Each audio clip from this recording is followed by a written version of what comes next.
basically its production came on board at the same time when Venezuela was really getting hit hard by U.S. sanctions. So they sort of revived their claims of sovereignty to the area. It's unclear what the next steps will be. The people I spoke to don't expect an outright conflict anytime soon, but they do warn of potential escalation, the possibility of sending small troops in the area or sending ships to sort of harass the developers and get them to stop their projects. Welcome to Reporter's Notebook, where we talk to the Washington Examiner's top journalists about the stories breaking on their beats.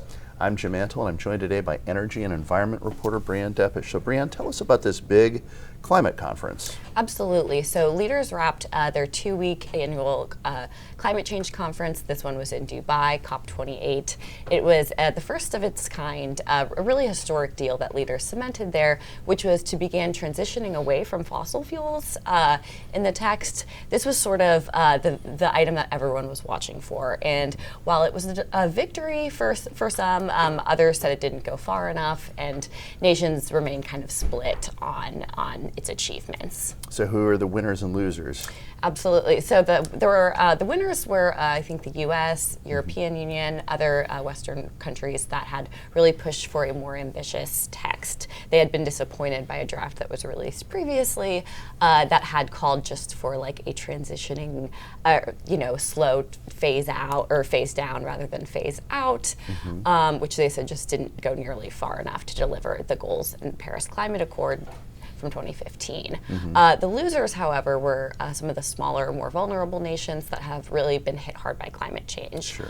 I think some of these small island nations, actually, the delegation was apparently not present when the president of the summit gavelled in the New Deal. They had been off to the side, sort of discussing their problems with the deal, and were going to raise objections, and then he sort of gavelled it in anyways. So they were disappointed, and it remains to really be seen how quickly countries will actually move to phase out fossil fuels.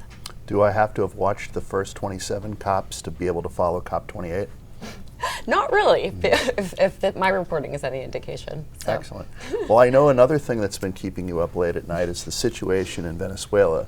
So talk a little bit about what's going on there and the oil implications of that and what the status is right now. Absolutely, yes. So Venezuelan President Nicolas Maduro met with his Guyanese counterpart in the Caribbean today. They sort of met at the urging of other countries in the region and in the Caribbean who had are really anxious that sort of Maduro's saber rattling is going to turn into a conflict or an attempted annexation.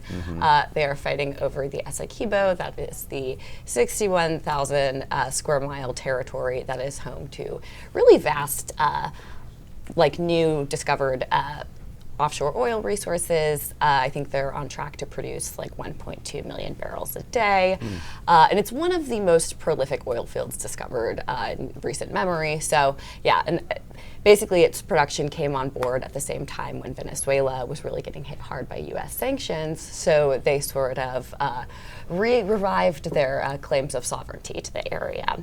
It's unclear what the next steps will be. The people I spoke to don't expect an outright conflict anytime soon, but they do warn of potential escalation, the possibility of sending small troops in the area or sending ships to sort of harass the developers and get them to stop their projects. And certainly the United States is not a real big fan of the Maduro regime even before this happened. Yeah, I think that's safe to say.